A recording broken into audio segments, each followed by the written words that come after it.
Welcome to Death and Aliens, an in-depth look at horror and sci-fi TV from two cousins who vaguely know what they're doing. I'm MK. And I'm Monica. And as you can see from my luxurious background today, I am not at home. I am treating myself to a 5-star resort and a very expensive bottle of wine because I can. Exactly. Today I'm actually, this is the last day you'll see my green hair. It wasn't supposed to be green. It's supposed to be orange. But that didn't happen. So it's the last day. I'm going and getting it done literally right after this podcast we film. So I'm going to be doing my makeup. So any of you that are fans of Bailey Sarian, or any of you that see me post makeup, you'll be able to see how the process is done today for our visual viewers. This will be the one time I will. Yeah. Speaking of Bailey Sarian, I watched probably 8 hours of her videos today for no reason, and that's why my face looks this good. And Mary Kate, you did a gorgeous job. I literally, when me and her got on the call, I just boosted her up. I said, "You look flippin-tastic." So for any of our visual viewers, this will probably be the only time I will implore you to not listen on Spotify and to watch actually or whatever podcast streaming service you're listening on, and actually watch it on YouTube. And it could be a time. I haven't filmed a makeup video in about a year. So if any of you who have followed me on Instagram and listened to the podcast and want to enjoy some of that, here you go. Here's a little spicy dash of it. Spicy dash. Listen, we're filming earlier than normal. My brain is not computing anything. But today we are talking about one of my all-time favorite movies that I will watch year-round. I don't care if it's just a horror movie that's centered around the best holiday to ever exist. It is an all-year movie for me. For those of you who know me, I am into quite a lot of spooky things, and I finally got Mary Kate to agree to this, and I'm so happy. Also, I hope everyone's Halloween was great and fun, and I hope you had a great night last night. I know a lot of places canceled trick-or-treating and like parties aren't really a thing, but like I hope you did something. Yeah. We're also filming it a week ahead of time, so we haven't experienced Halloween yet. So this year I am dressing up as Sam from Trick or Treat because I am having a few friends over, but we're going to be social distancing. We're going to be outside. We're going to be safe. We're taking all the precautions. We're going to have a fun time and have a fire. So I will not be doing anything for Halloween because it's Thailand. And if you follow international news, you will know what that means. And I cannot say any more for literally legal reasons. So I won't be doing anything. But I'm excited. My boyfriend's dressing up as none other than Michael Myers, which is pretty cool. So we're just a really easy Halloween costume. It is. He didn't know what to be, and he was gonna be Freddy Krueger, and then I was gonna be Sam. I was like, well, because we weren't dating at the time, and we were looking at costumes, so I didn't want to do a couple costume right out the bat. So I was like, well, let's just do like some horror creeper people. Yeah. I don't know. Yeah. So this is also I'm literally sitting right behind my costume. For any of you who have seen Trick or Treat, which I hope you have, it's one of the another amazing horror Halloween movie. Sam is one of my favorite little demon people. He normally wears a pajama suit, like a pajama onesie. And this is my costume. It comes with this little hood. And I'm going to do some pumpkin makeup to go underneath it.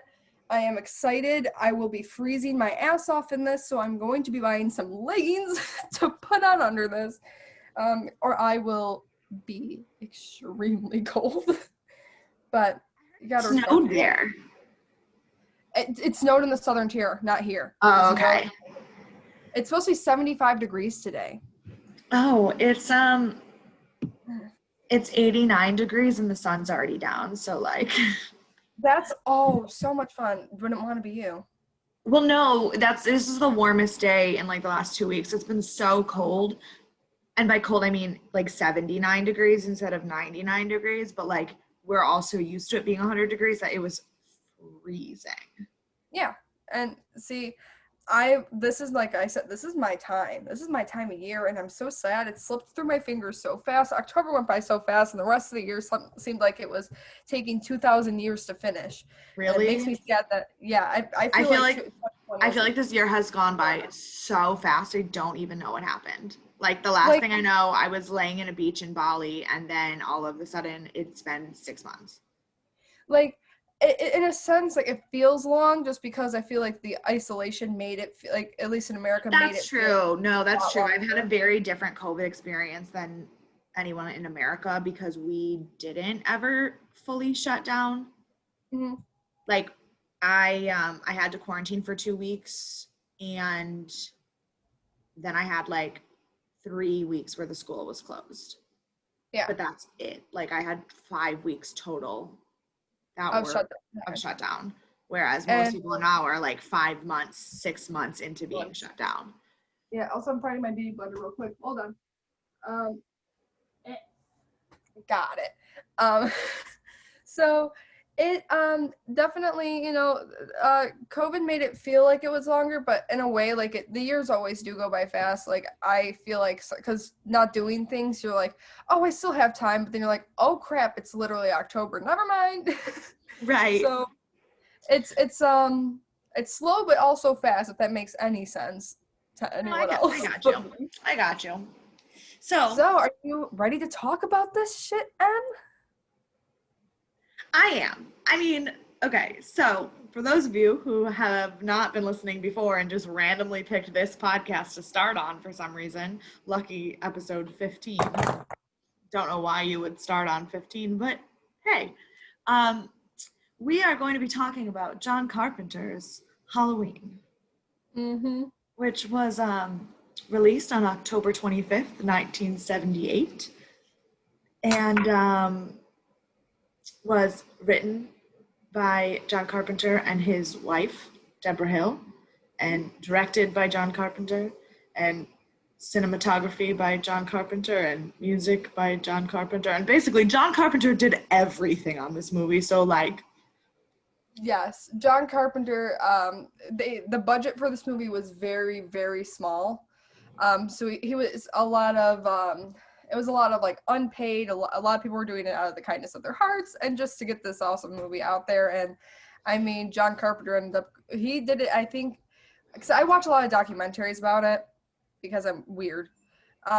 John Carpenter almost just kind of did this for fun to see where it would go, and he got Jamie Lee Curtis a really big name out of this movie. yeah, Like she became the Scream Queen. She was our original final girl. Like she yeah, became a staple of horror with that movie. And I think that that's something incredible because she's an amazing actress. I love her. And she was amazing in this movie, but even if as the movies grow in the series, for the ones that she's in it, her acting is the only good thing about half the movies after this And that she's in.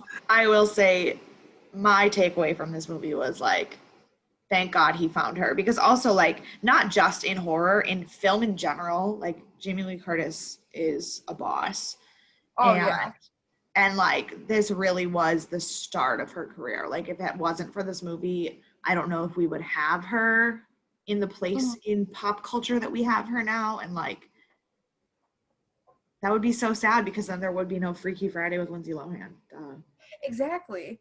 And Jamie Lee is, when she finally got the horror final girl trope, um, she was put in a lot of other ones. Yeah. Terror Train, I believe, was one. Prom Night was another one. They're all basically the same kind of concept of Halloween in a way. Yeah. They're all like, she's a victim in every this weird stalker thing. Which also just so we're not going to go like scene by scene, like super deep plot the way we do with the TV shows, just because that would take way too long. And for the most part, most people have probably seen Halloween more than once, even though I had never seen it because it's Halloween. Mhm. So we're not going to do that, but I do have to just like with the whole stalker thing, I do have to say, I don't understand. Like that's something that bothered me was I'm if you've listened to our podcast before, you know Monica and I have had conversations about like how I don't really like when I don't know why the killer is doing the killing. To be honest, I didn't hate the lack of understanding of Michael's why. Like you get the scene of him being 6 and kind of like not being there, and then the doctor talks about how he just has no soul, and like fine. I will buy that there is just something missing in this kid's brain and he's literally a psychopath. Fine. But like why her? Why this girl? Like what does she have to do with anything? And with that, the extent of because a lot of people were like you when they first saw it, they wanted to know the why Laurie. Yeah. So he had made it in the second one. So if anyone has like ever followed the Halloween series extensively or knows a lot about it, Halloween was supposed to be an anthology series where every Halloween, John Carpenter, or maybe not every, but every other Halloween, he would try and like do a horror movie based around the holiday. So it was called Halloween. And that's why Season of the Witch, the third movie, bombed so badly because it wasn't Michael anymore. And but he didn't even want to do the second Halloween. The audience was like, well, we want to know what happens next. And so he picked it up there. And if you watch Halloween 2 in its entirety, and the ending, there is no surprise jump scare that Michael comes back to life. Michael and Loomis both end up dying in a fire at the hospital. So he ended that chapter and he's like, okay, Season of the Witch, a whole new thing. Should he have been clear on what it was? Absolutely. But he wasn't. And so you find out why it was Laurie in the second one, because it was Michael is her brother. But then with there's like 6 different timelines with Halloween. With the 2018 one, they're like, nope. Laurie's like, I'm not his brother. He was just crazy and saw me one night. Like they try to Okay, I would buy that because they have the first time Michael sees Laurie in this movie is when she's at the Myers house putting the keys under the mat. So I would buy that she's just the first girl he saw. Yeah. But I buy that more than the sister thing. I buy that way more than the sister thing. But it also just wasn't clear enough because and the thing is, so one of the things I told Monica was watching this movie in 2020, having never seen it before, having not really any, like I had the basic knowledge of who Michael Myers was as a pop culture phenomenon. But I didn't know the story, didn't know the movie, didn't really know anything, wasn't a big horror person as a kid. So for me, watching this in 2020, I see why it was such a big impact on the horror world, why it was such a cultural phenomenon, and I see how it was successful in 1978. That being said, I have a lot of problems with the movie that I don't know that I would have if I had watched it then. Yeah. Some of them I know I would have had even if I'd watched it then. Like some of the acting is just beyond atrocious. It's very stereotypical. And the reason why it's so stereotypical is because we've gotten movies since then that make right. Like it wasn't. I think the thing is, it wasn't really a stereotype at the time. Right. Yeah. It was the foundation of the stereotype. But like also I get it wasn't a big budget movie. A lot of the people who were in the movie were just volunteering to be in the movie. Like a lot of the non-named characters or the main actors were not actors. So I get why some of the acting was just really, really bad. But some of the acting was really, really bad. Yeah. Like Jamie Lee really came in and she was like, let me be a shining star real quick. And I mean, he got PJ Souls to be in this, and PJ Souls was also in Carrie, and she played like the same kind of character. I think all three of the girls were good. I didn't have a problem with any of them. Mm-hmm. I think the first time I realized I was not going to enjoy this movie was in the scene where Michael kills his sister in the very first scene. Because I have seen 5th graders die more convincingly. Yes. Yes. Judith can't really die. Like, Yeah, she can't act. Judith's death might have been the worst acting I have ever seen in a genuine feature film. And here's the thing, when everyone went into the theater to see Halloween for the very first time, mind you, the Steadicam shot that they used, that was the first time a shot Oh like that no, had been. I thought the filming of it was great. I was really impressed with the filming of that scene. It was the And acting of that scene I was that not scene. impressed with. And when everyone saw that in theaters with the Steadicam even going up the stairs and everything like that, and then you see, and Deborah Hill's hand is actually Michael's hand with everything like that. No, for me, the most impressive moment in that scene, just from a camera thing, was so they have the Steadicam going up, and obviously now in 2020, I've seen a F ton of Steadicam movies, whatever. But Yeah. when he puts the clown mask on and the camera shifts to be the eyes of the clown mask, I was like, oh, this is really cool.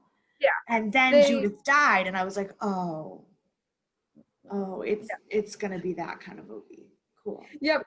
And here's the thing, when this came out and you didn't know who was killing this, you don't know it's a 6-year-old boy until that mask comes off when his parents are standing outside. Right. So if I mean, obviously, like I said, I know the character of Michael Myers, so I knew that. But also, I I don't buy the timeline.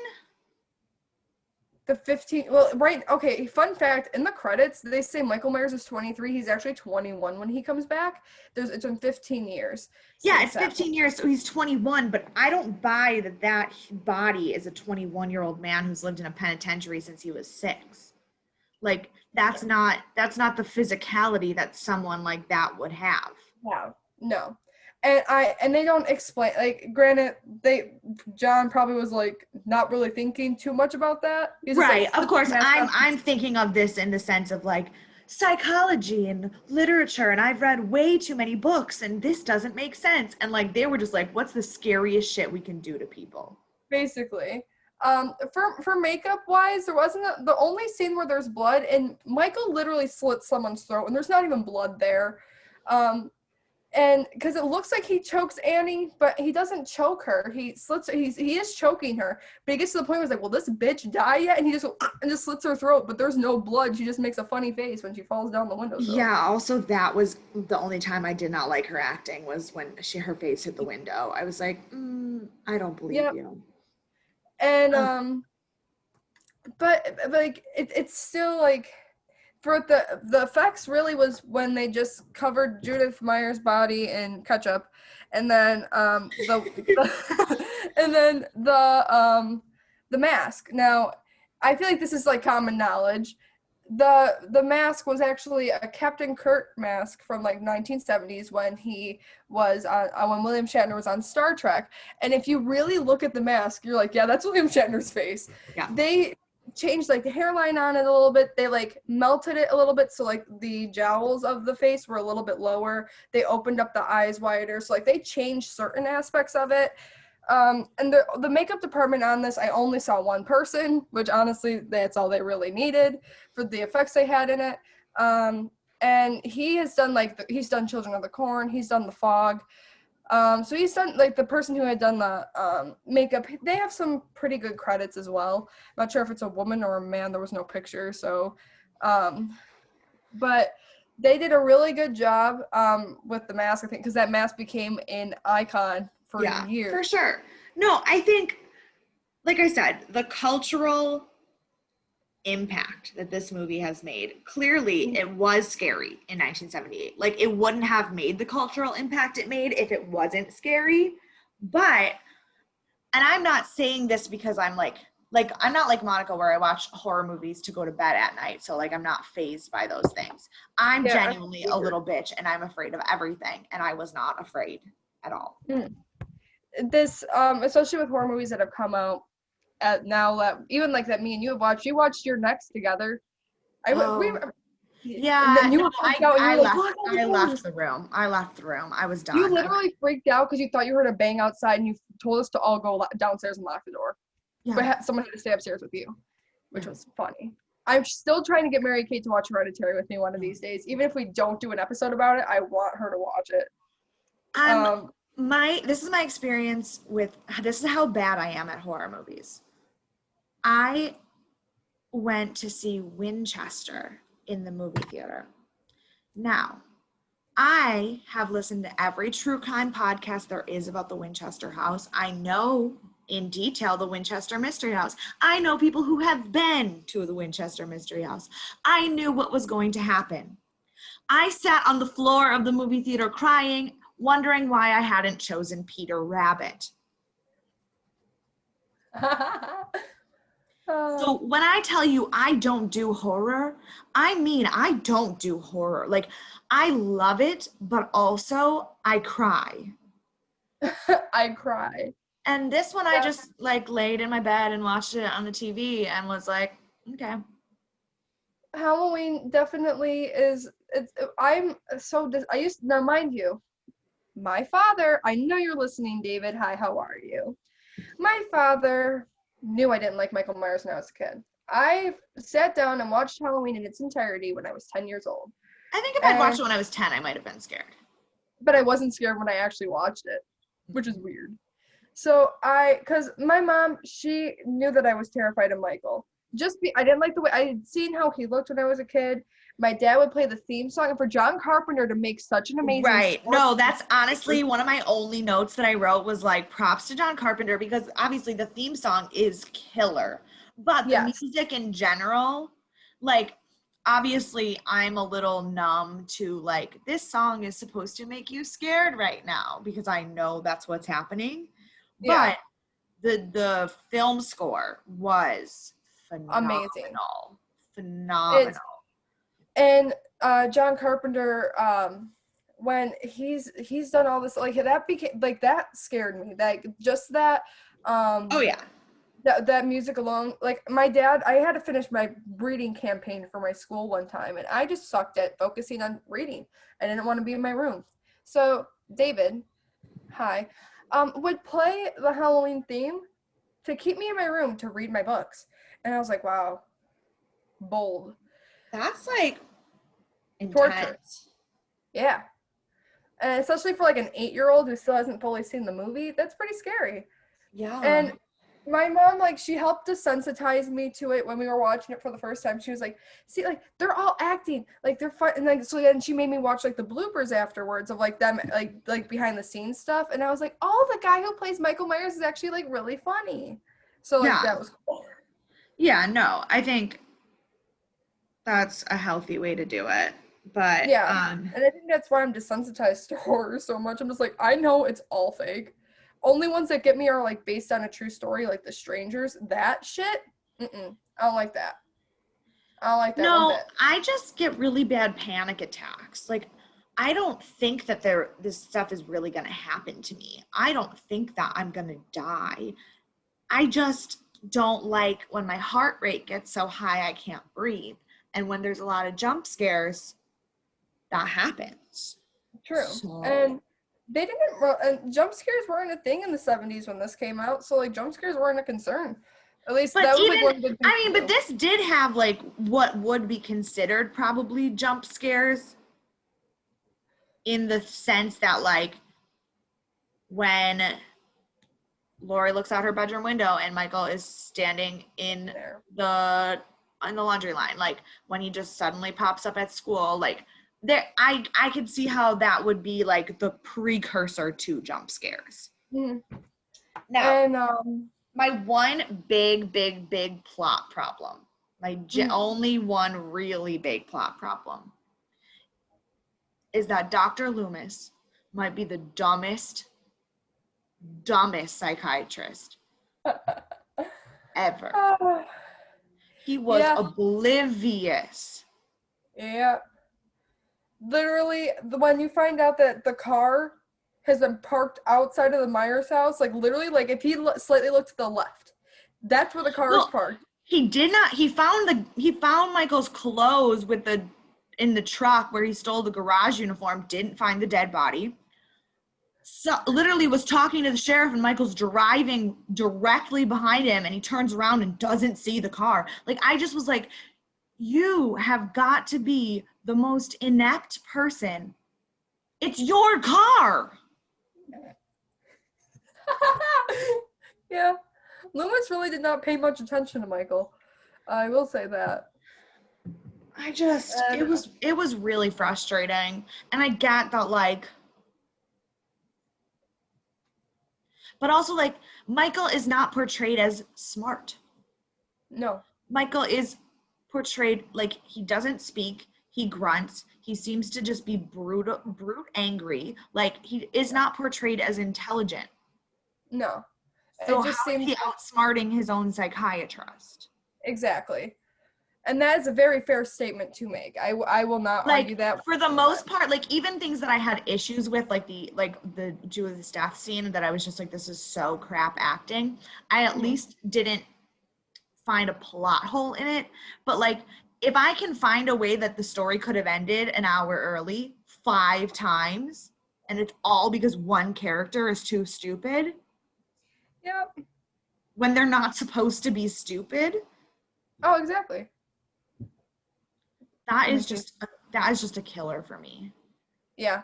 And I will say, now, for me, we're going to talk about this right now because I want to talk about my favorite scene. So, we're going to talk about our favorite death scene in this movie. And I feel like my favorite death scene goes into another death scene. But I will say this right now. Physically, it's not going to happen. But they made it look cool, so I'm going to be okay with it. When our lovely Bob, after Bob and Linda get freaky deaky Dutch in the parents' bed, That was a and really she's like small bed. really small, and he was also humping her leg. There was no way there was sex going on. No coitus was happening in that bed. He was just humping her leg. Um, it's the truth. It's the truth. And she's like, "Get me a beer." So he does, like the caring boyfriend he is.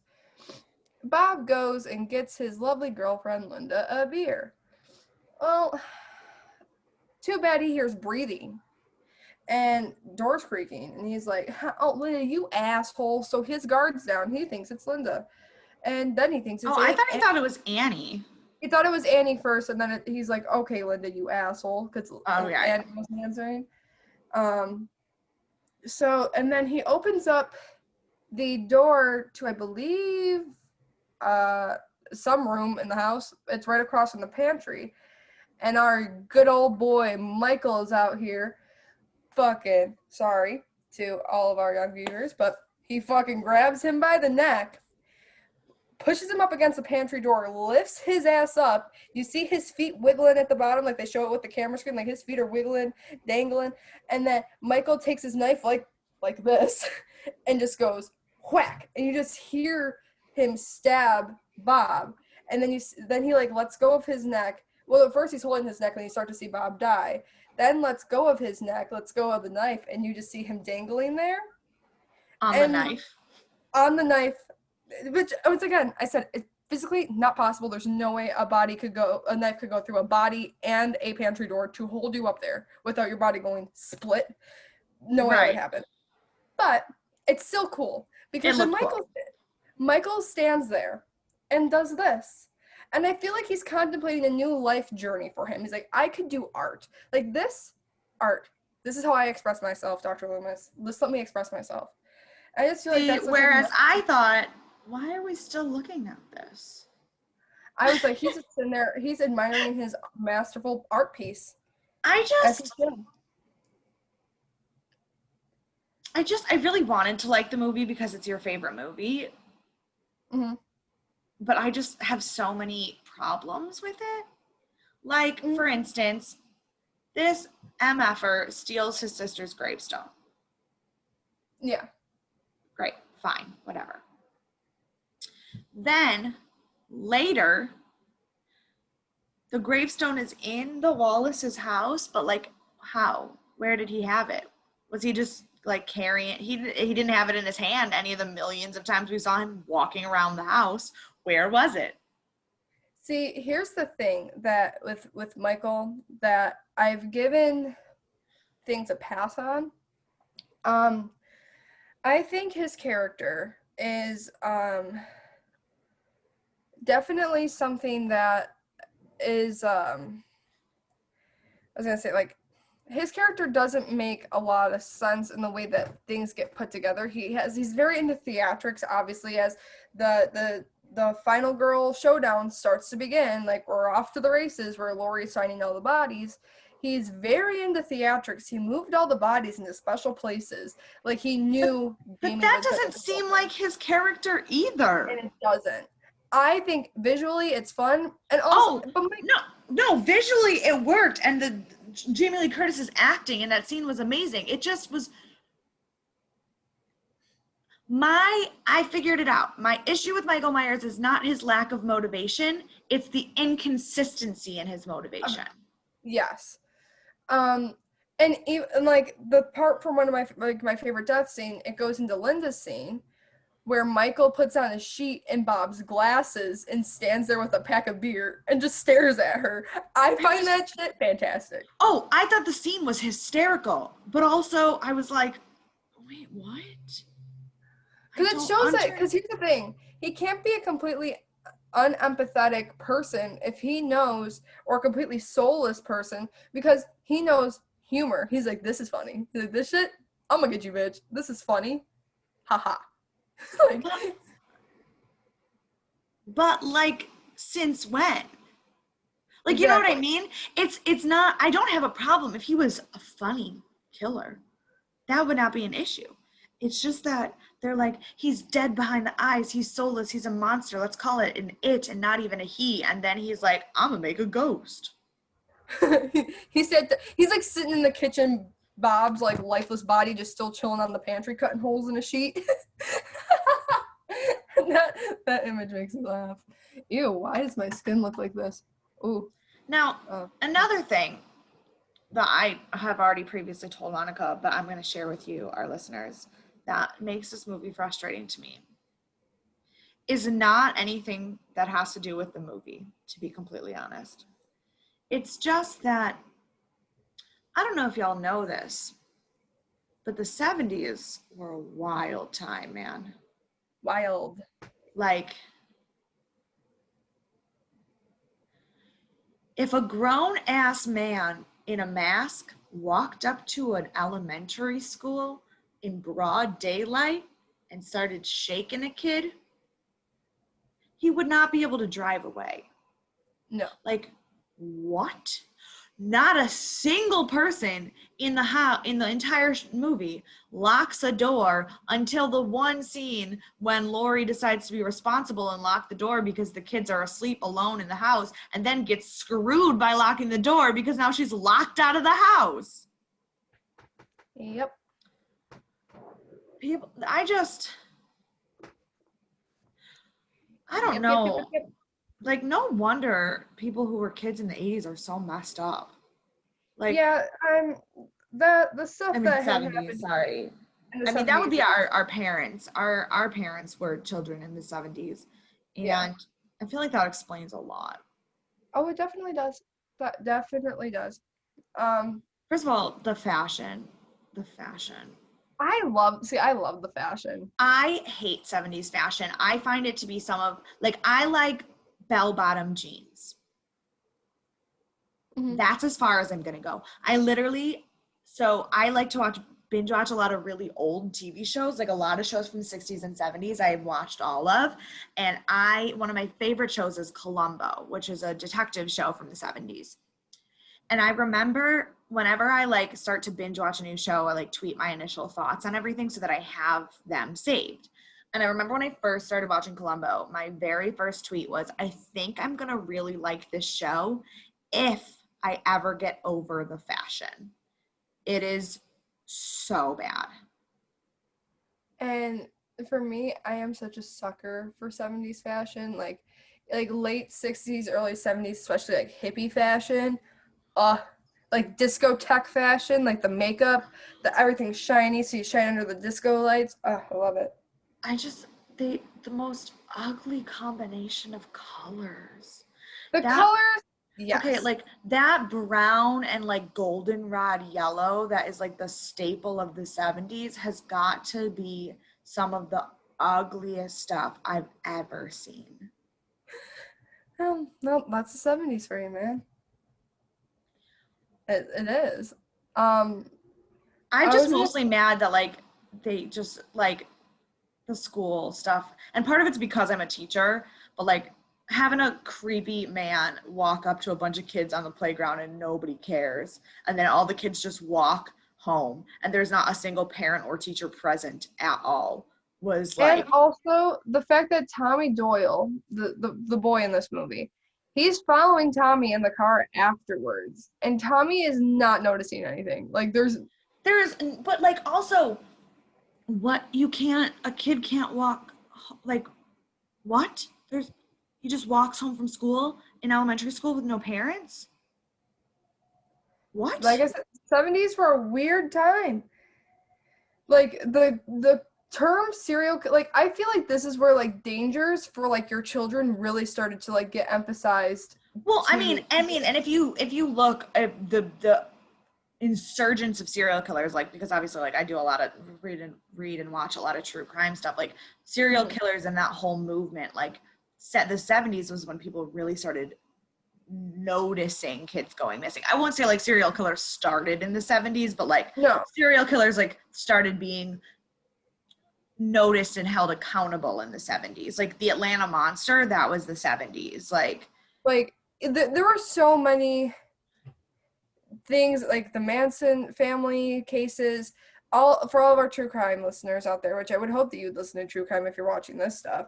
sure. Um, but it's very like I don't know if anyone's ever watched Mindhunter. In the 70s, there was one I can't remember what case it was. There was a certain, and it's based off true things and Well, how they the guy that the show is based on, he's a real person. I yeah, haven't seen Mindhunter, but I've listened to interviews with him, the real yeah. FBI guy. He was the person that coined the term serial killer, and I believe it was either in the very late 60s to early 70s that this Yeah. happened. Yeah. So like people are just starting to like acknowledge the fact that serial killers are a thing. Like they're calling them serial killers. It's not just a one person killing thing anymore. I had a realization about myself as a person Mm-hmm. We love when recently. that happens. Yeah, I had the realization recently that I would like to believe that I'm better than this, but if I had been the right age at the right time, I probably would have joined the family. Yeah. Like, I just, something about Charlie Manson, like, now I'm like, that's fucked up. But, like, if you caught me at the right moment, I would have been the next Squeaky Froms, man. Like, I would have done anything for him. Hate it here. Oh Jesus. Like, I intellectually know that that is wrong and that I'm not that person. But if I had been 17, the year he was recruiting 17-year-old girls, there's a very high likelihood I would have run away and joined him based on who I was when I was 17. Oh, yeah, fair. That's also Right. very fair. Yeah. Like now at 28, no, I'm not going to join a cult. But had the right cult hit me at 17, I might not be here today. Exactly. You might be in jail with Charles Manson. He's dead now. Is he? I thought he was still alive. He died in jail. Ah. Wasn't that tragic? I just still haven't seen the movie where Matt Smith plays him. And I haven't seen it because I think that it would make me feel things for him that I shouldn't feel because it's Charlie Manson. That's like when they had Ross Lynch play Jeffrey Dahmer and had Zac Efron play Ted Bundy. You should have seen me watching the Ted Bundy movie with Renee. Also, can I just say for everyone who thought that it was a bad idea to cast Zac Efron as Ted Bundy because he's too attractive and will make girls swoon over it. Have you seen Ted Bundy? Ted Bundy's whole shtick was picking up girls because he was hot. Like you can't you can't discredit what that right. Like was. You can't say, oh, Zac Efron's playing him too charismatically. Like, did you see Ted Bundy? Mm-hmm. Like, did you ever read anything about Ted Bundy? But also, like, this is who I am as a person. So last year I was with Miss Renee, and we watched the Ted Bundy movie, or the Ted Bundy movie with Zac Efron, and then we started watching You, Oh yeah. and I was very intoxicated, and we watched 2 episodes, and I paused it, and I go, I have a problem. And she said, what's your problem? And then she said, never mind, don't tell me, I already know what it is. I said, I know we're supposed to, like, find him creepy, but I don't. Like, the things he did were fucked, but like they picked out a good thing to do to cast in the way that they did. But then I also was reading interviews with Penn Badgley where he was like, girls who like Joe, like, that's not okay. You're not okay. And I was like, no, sir, I am not. I am not Like, okay. yeah, I know I need therapy. Don't give me another reason to go. Right. I know I'm not okay. Thank you. But also, my makeup's looking real whack. No, it looks fine. Like, Ashton Irwin came out with an album. For those of you who know me, I love 5 Seconds of Summer. Ashton Irwin came out with the solo album Solo Bloom, and this is in honor of that. So that's why. So, like, just put faith in me. I know what I think I know what I'm doing. I like to think I do. Now, other things that I had an issue with in Halloween.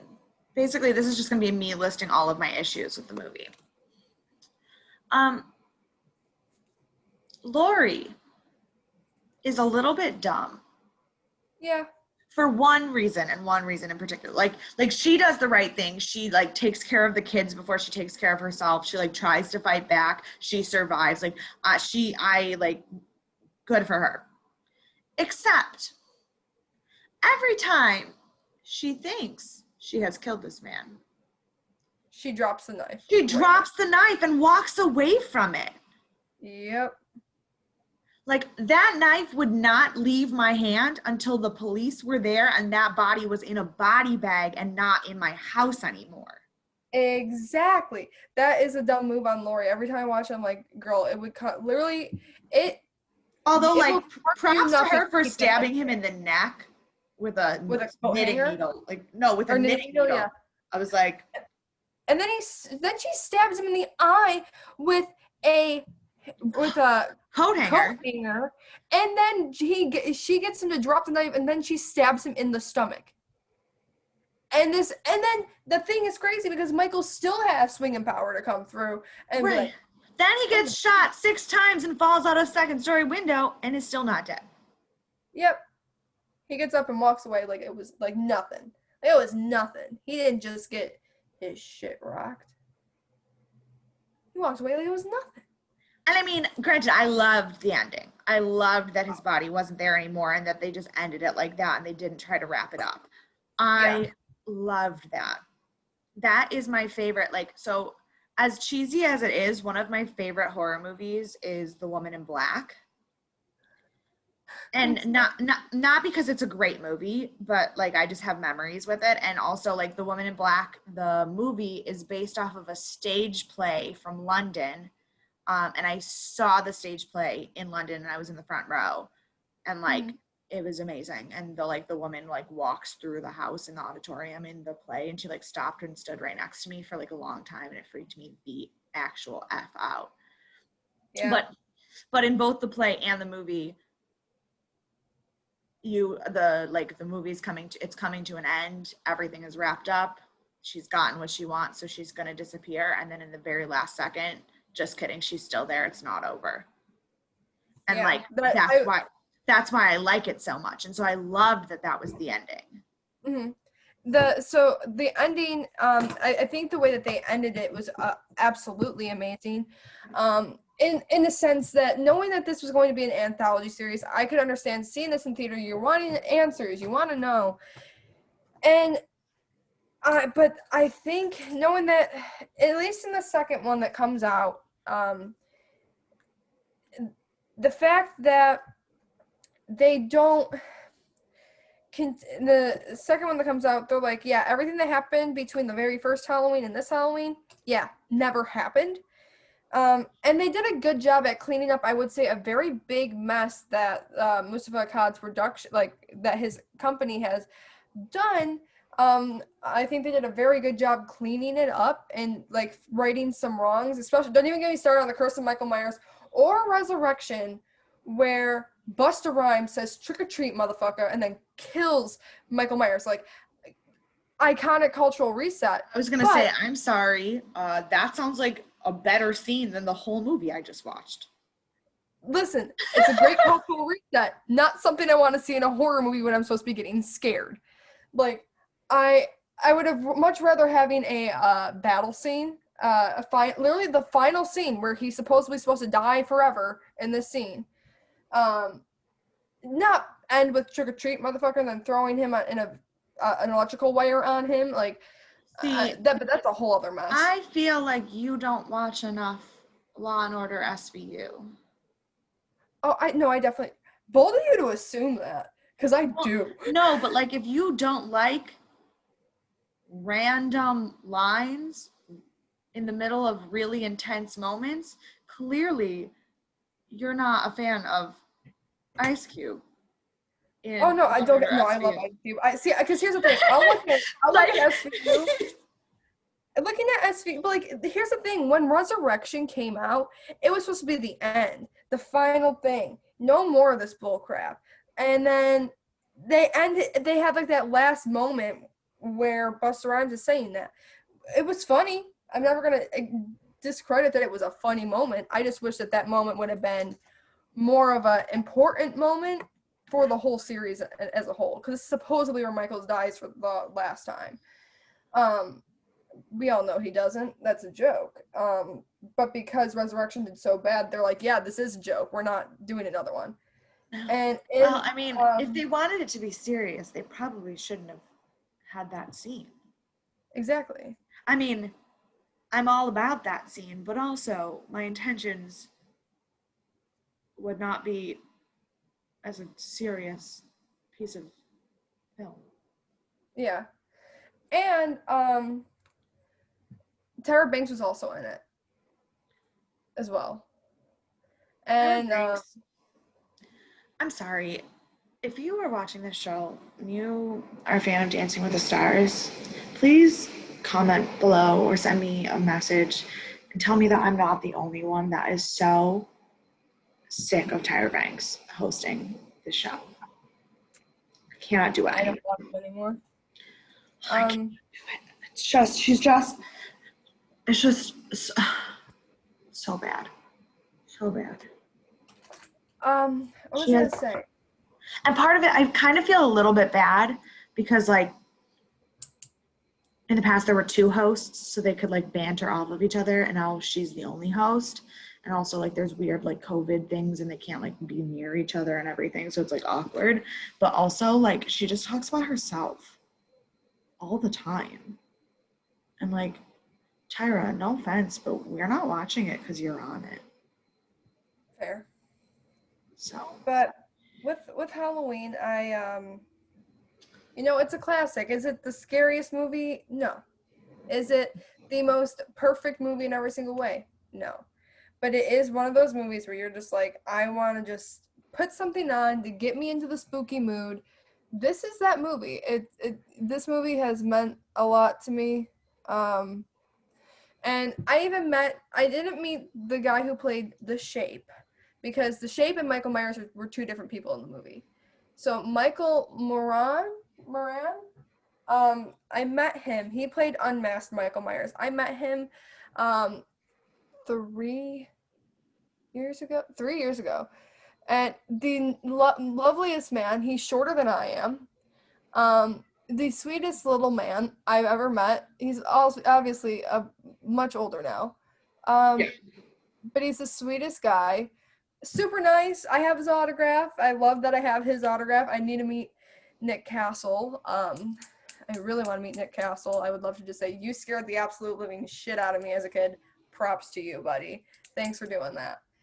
Except And for sometimes you do meet the person who scared the absolute shit out of you as a kid and you don't tell them. Like when I met Tim Curry. I know, you got to meet Tim Curry, you asshole. Well, I didn't really meet him per se. I was at a Comic-Con and I went to a panel with him. I didn't have, because his health is so bad, he didn't have a lot of hours at his table. So I didn't like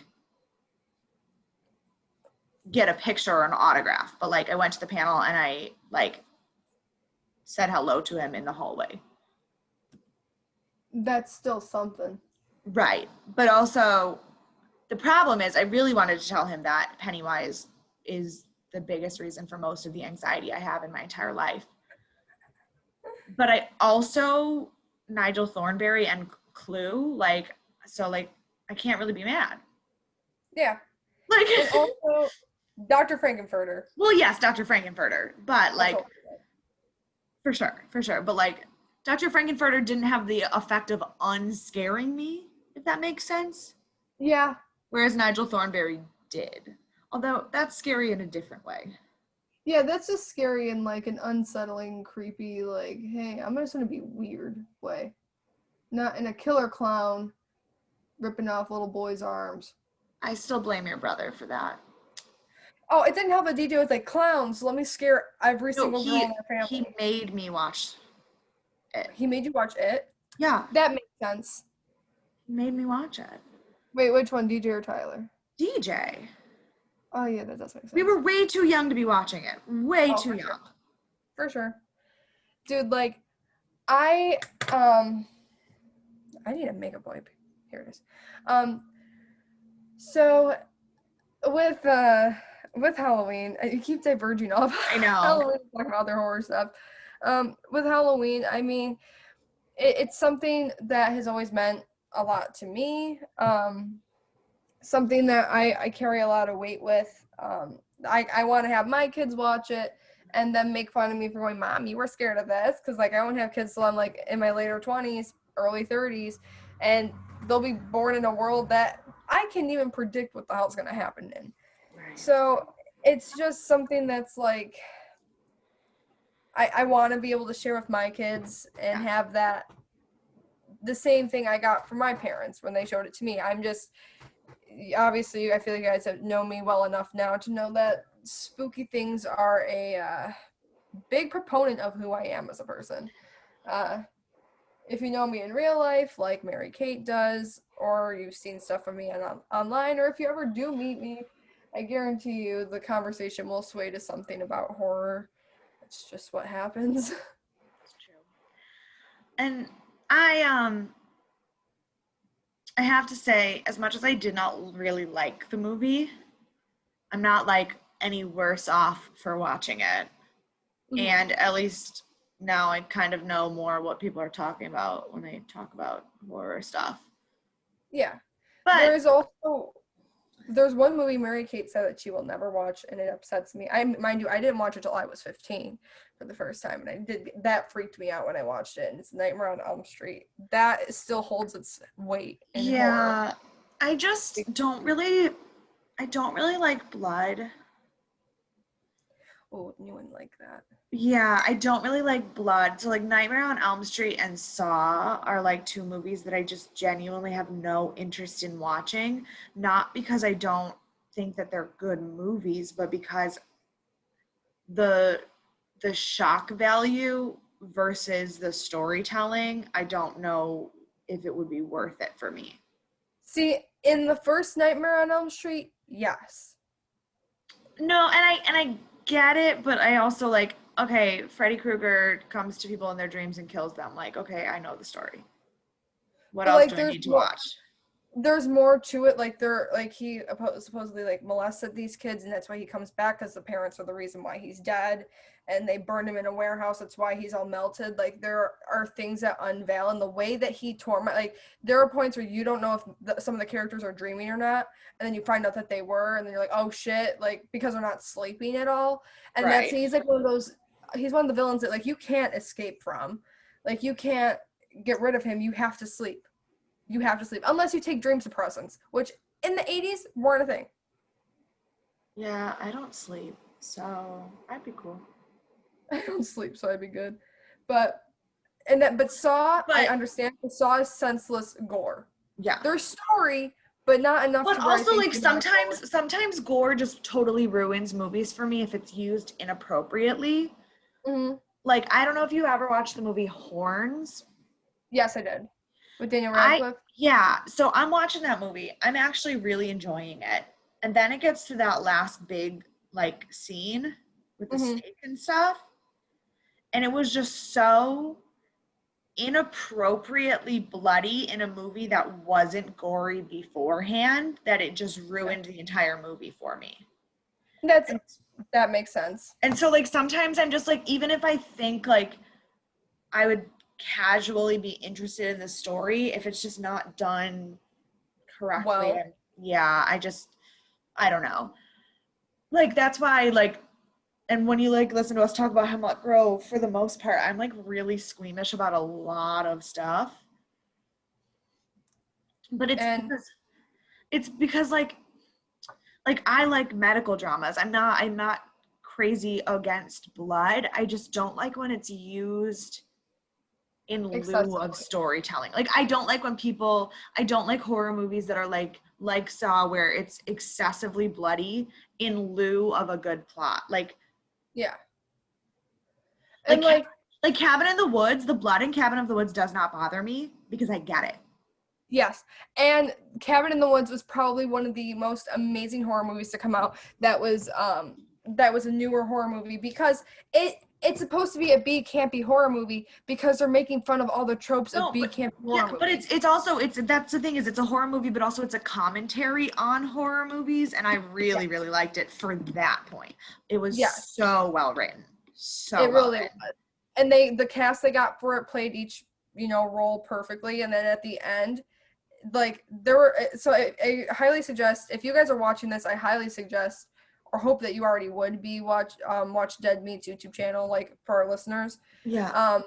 Dead Meat, he does a whole, if you want to hear something about Cabin in the Woods, go watch it. He talks so in depth about like the practical effects that happen Awesome. in the movie, and it's great. Now, since it's Halloweekend, and we're trying to extend spooky season because that's who we are, if you had to recommend 3 horror movies that everyone should watch, what would you say? I would say, I think Trick or Treat, more for the effect of it being it talks about the rules of Halloween, and then there's the little killer boy, and there's like 4 different stories that all combine into one at the end. It's a really, really good movie. It's campy, but I still like it. I would, if you want to get genuinely scared, I would recommend watching Hereditary. And then also, this is a Netflix one. It made me squeamish when it came out. I think it was like in 2013 or 2014. And it's called Would You Rather. The ending is absolutely fucked, and I get so pissed watching it, but it's genuinely horrifying. Like real life horror. And then bonus one is watching The Strangers also, if you like real life horror. See, mine are so intellectual. Like, my top 3 horror movies would be Cabin in the Woods, Mm-hmm. Get Out, Get Out is also really good. and probably, I'm trying to think, like, what else have I watched more than one time? I'm not.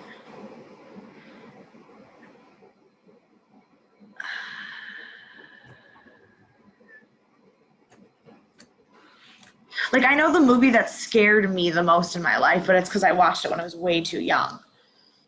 Yeah, but still, if But it's always a good one to no, put no, on oh, there. not that one. The Ring. The Ring is the movie that like was the most scary thing I've ever watched. Trying to think what is another one that I would recommend for like my top 3.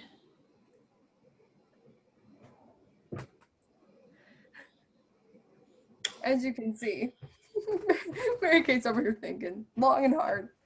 I can keep going. You can Oh watch that. no, I know the other one for me, and it's not really a horror movie per se, but From Hell.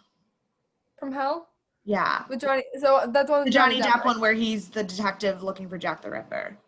Oh yeah, that is a really good one. But like those three are so intellectual. Like they're so not like jumpy, scary movies. They're like, wait, what?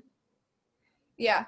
Like, see, the one Hereditary, I think, is probably the most complex one. A lot of people either like Hereditary more or Midsummer more.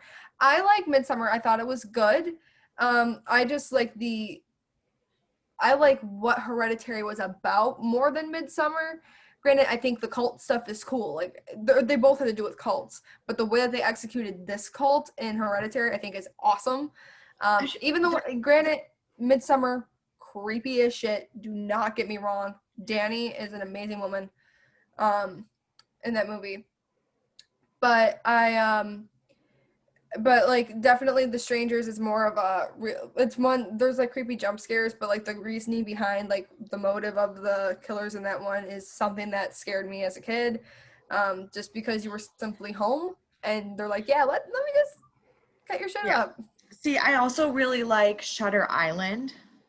That's also really good. But like again, it's not scary, Halloween, haunted house, horror, monster Wait, scary. It's in scary and like this is what the human brain can psychological. do. Like Yeah. and also Also, all the movies that I really like are like, oh wow, our brains are real messed up. yeah. And also another one that's a Johnny Depp one, but it's also about from a Stephen King book or short story. Oh, Secret Secret Window. Window. Secret Window's really good. I used to watch it as a kid with my mom all the Also, time. I'm like I said, not a big horror person. I don't remember. It was one of so our grandma loves Stephen King books. Like I Mm-hmm. can't imagine her watching a scary movie, not like really, really watching a scary movie, but I swear the woman owns every Stephen King book. Stephen King book, yeah. And so one time I was staying with her and I was like, the books that I had brought with me were all finished. So I was like, okay, well, I'll read something on her bookshelf, which so Then regret that later. I picked up one of the short story books because I figured if it was short stories, I could handle it a little bit more because I could like finish a story and be done and digest it rather than being like deep in a novel. Mm-hmm. And now I don't remember which one it is, but it's the one where the cover is a like dining room table, like glasses and plates. I don't know. I'd have to ask my mom. She Okay. probably would know.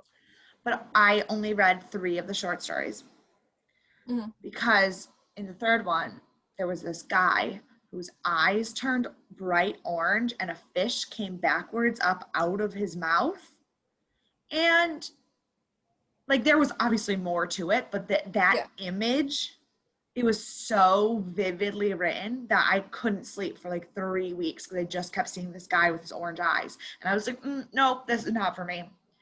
Yeah, Because and that's the the thing. combination of Stephen King's amazing writing and my effed up imagination they were not working well together. It was not a thing. Yeah, You. Stephen King's writing is definitely like there were books that are like well over 1,000 pages long, and it's one of those things where you have to like, because he's so detailed in his writing that like there are books that are like 700 pages to 800 pages long, and it'll be like the story will be taken over the place of just 2 days, like things like that.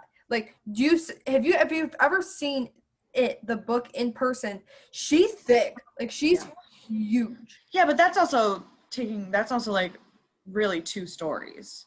Yeah, it is, but for him to like even his short story books, like the His amount of short story detail, books are hella big. yeah, the amount of description he can fit into a short story to make you be like, Oh well, yeah. damn. Let's see. I think Secret Window was a short story. I'm pretty sure. I think I so. can't remember. I'm looking up which book it was. But I really do hope that I know we were talking about Halloween towards the beginning of this, and it's diverted into this. But I mean, for Halloween, it is what it is as a movie. You either love it for its horror, for its ambition, for its something. There's always something I think about that movie because of what that movie stands for, that someone is always going to try and take something good away from it. and I love that. Also, I hope everyone's not disappointed in the fact that they're coming back with another Halloween movie. After they said that this last one that was supposed to come out was supposed to end everything, we know that's not true because if you literally hear that the contract that Mustafa Khan made, the Shape cannot die, but he never said Michael Myers couldn't die. So unless the Shape becomes someone else, because I don't understand how the hell Michael got out of that basement. That makes zero sense to me. But you know what? Not my movie. And they already confirmed that there's going to be 2 more movies coming out, which is Halloween Kills in 2021 and Halloween Ends. So for them to already release the fact that they're coming out with 2 movies makes me worried because I'm like, then what's the point of me going to see the middle one if the story's not going to be close to over with? Like what? It is called Everything's Eventual. That's the Stephen King book. It's 14 short stories. And I believe, let me look at the list of the stories. Watch it be called like Fish Mouth or something.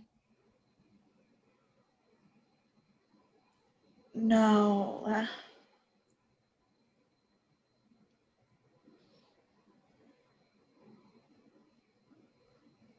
It was called The Man in the Black Suit. It's one of the more famous of his short stories. But yeah, it messed me up. I don't blame you. Don't blame you at all. Yeah. But yeah, sorry that if you guys were hoping that we were gonna like really, really go in on Halloween. It would have they would have been a really boring podcast for us to sit there and go scene by scene with that movie because it's just long. A lot. It's long, and because it's not like as action packed as like today's horror movies are, there's like long scenes where not a lot happens. Mm-hmm. That would just not be fun to talk about. Exactly. And but if you guys have seen Halloween, which I hope you have, it's really good. Obviously, you know what Also, goes on. if you are a babysitter, please be a Lori, not an Annie. Yes, do not be an Annie. Be a Lori. Take care of your kids. No Paul, no singing about Paul, no singing that you forgot your keys for Paul, then come back to your car and it's magically unlocked and Also, like, if you're babysitting and you spill butter on your clothes, don't get naked in the kitchen. Yeah. Also, if you're a serial killer, don't snap a dog's neck. Twice. Well, he ate the first one. Yeah, I'm glad they didn't show us that. Yeah, I like how Loomis was like, oh, he must have gotten hungry. I'm like, yeah, Loomis, he's just out here double munching on puppers now. Like, could have been like a squirrel or a raccoon. He's like, nah, I'm gonna snap a dog's neck. Yeah. Well, like, Michael, that's not FDA certified. You shouldn't be eating that. I don't really think dog meat is something that. yeah, but I mean, Jeffrey Dahmer didn't get an FDA certification either. It's true. Yo, my skin looks whack. God, I hate it here. Why is there like a little clump of powder like right here on in between my eyebrows? Can I tell you that no one can see that except you? Yeah, I know. I'm like making it worse, and then because I have to go like be very close to a lady for like 3 hours because she's doing my hair, and I don't want to look like I don't know what I'm doing. Don't worry, you have green hair. You already look like you don't know what you're doing. That wasn't my fault. Doesn't change the fact. Listen, I wanted to go have a mental breakdown professionally. I was wrong. Should have just stuck with what I knew. The mental breakdowns by yourself are sometimes better. Yeah. Yeah. Yeah. Well, on this really sad note of us, man, you guys were thinking we were going to do something really like balls to the wall exciting. I hope not. And if we, if it was lackluster to you, it wasn't as fun as you were expecting, I do apologize. But it's me and Mary Kate. When do we ever have a one-track conversation. It'll always go 17 different places. Facts. But yeah. Nonetheless, So, it was still spooky. We still talked about spooky things. we did. We kept it very on brand Halloween. Yes. So next week we will be back into the lovely, lovely world of Hemlock Grove. I say that so Sarcastically. sarcastically. But we also may have chosen our second show. I'm not gonna put anything in stone yet, announce anything until much closer, but it'll be interesting if that's the direction we go in, because the show will have both death and aliens. Mm-hmm. These are on brand for us. Yeah. Also, I wish you guys could see the view out of my my balcony. It's pretty great right now. also, I'm sorry, Em. No, go. My tattoo artist has just messaged me.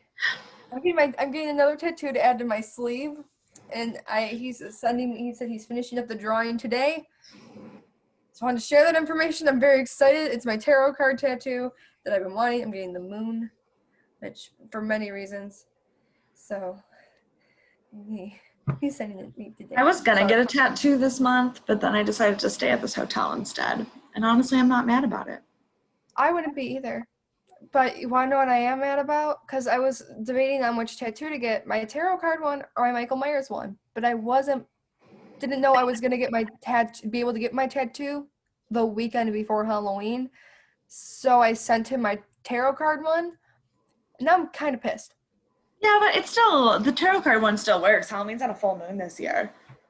True, but I'm putting a crescent moon on my arm. Well, yeah, because it's whatever. But still, like, the moon's still important.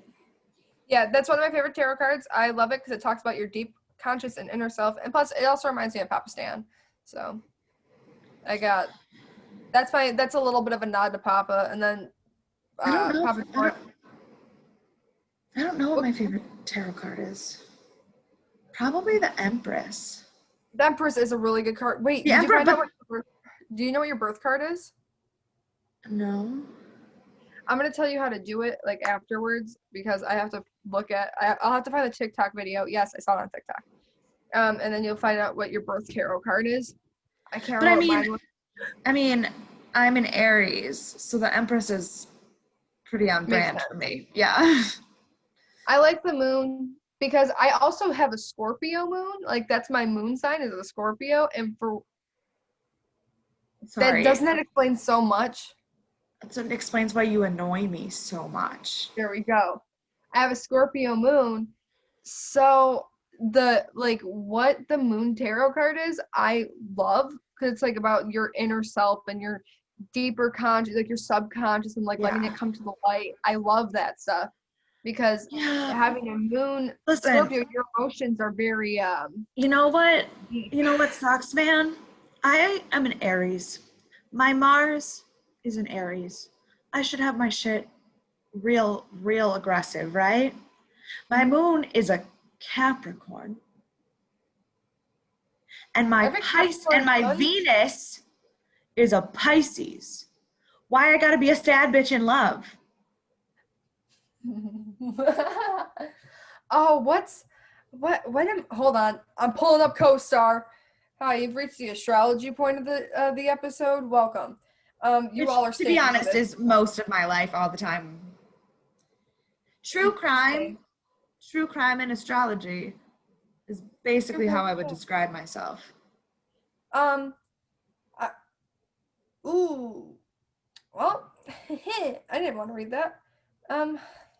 Pressure and sex and love. Whenever do I not have that? Like, I actually have my shit together in a relationship, and it's just like, nah.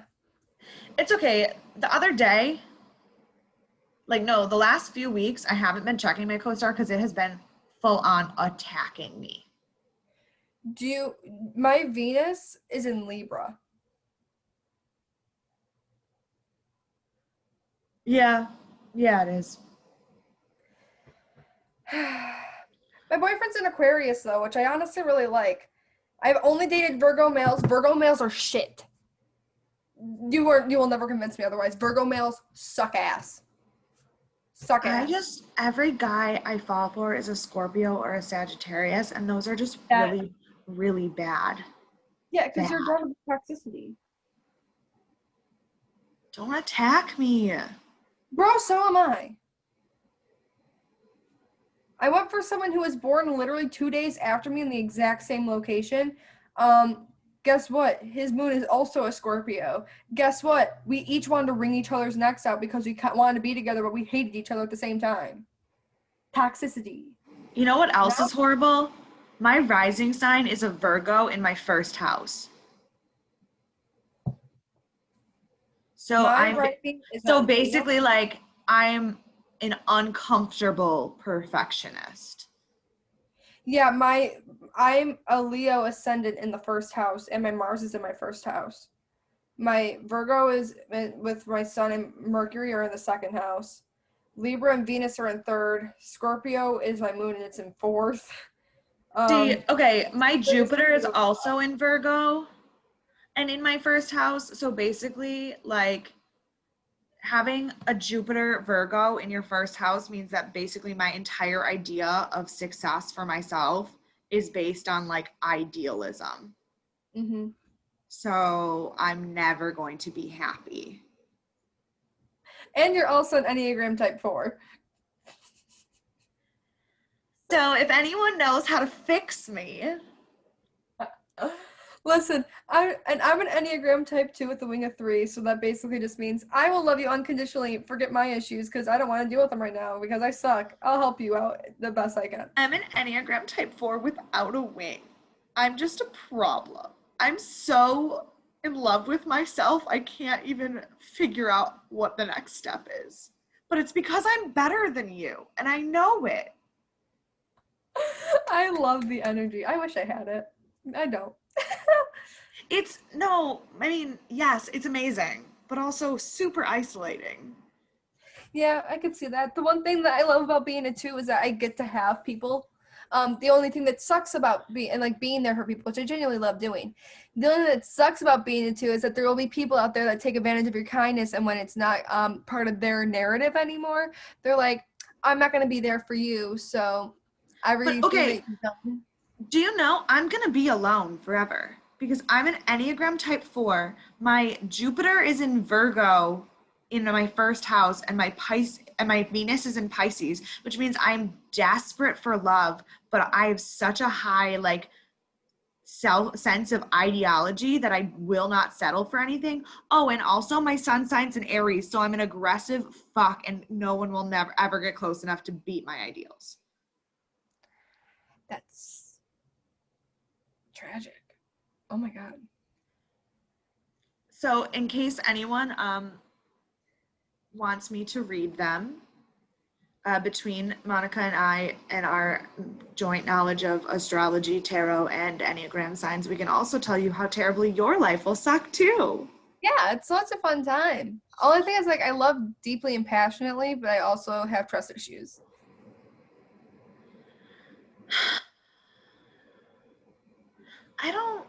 I just don't like anyone enough to trust them. I don't blame you. Bitches ain't shit. The hoes and tricks. Yeah. Boats and hoes. That's not the same song. No, I know, but I was like, hoes. I love Step Brothers. I think I'm gonna go watch that today when I get back from my hair appointment. I'm gonna go watch probably Grey's Anatomy again. Makes sense. Me with The Office, though, because they're taking it off of Netflix in January of 2021 because Peacock wants their own streaming service called Peacock. Just buy Peacock. I don't want to. I already have Disney Plus, I already have Hulu, I already have Netflix. I don't want to buy another damn streaming service. I already want to get HBO Max because Friends is on it. So, like, I hate my life. Listen, in South Africa, the television companies make you buy a TV license just to have Netflix because they don't want you to pay for TV unless you're paying them. So just like, Also, I'm in Thailand. Netflix is my only option.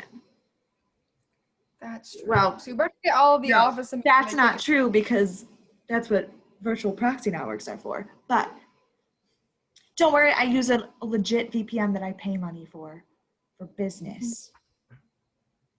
like watching Star Wars on Disney Plus. No, really just for watching The Bachelorette. Let's be real. True. But you Actually, better no, get all- I bought the VPN so that I could use my phone when I went to China. But also now I use it to watch The Bachelorette. But you gotta watch as much of The Office as you can before it's all gone. Yeah. Or just buy Peacock. No. I mean, it's not like you're not giving your money to the sick, soulless Hollywood elite anyway. I guess. And on that note, we will see you guys next week. Next week. You can follow us at Death and Aliens on Instagram and Twitter. You can follow me at MK_superstar, spelled EMKAY. And you can follow me on Instagram at monica.lynn_ and at Twitter at Monie_Lynn_, and that's spelled MONIE. And the reason there's a double underscore is because someone stole my identity and still hasn't given it back. We will see you guys next week with season 2 of Hemlock Grove. Bye.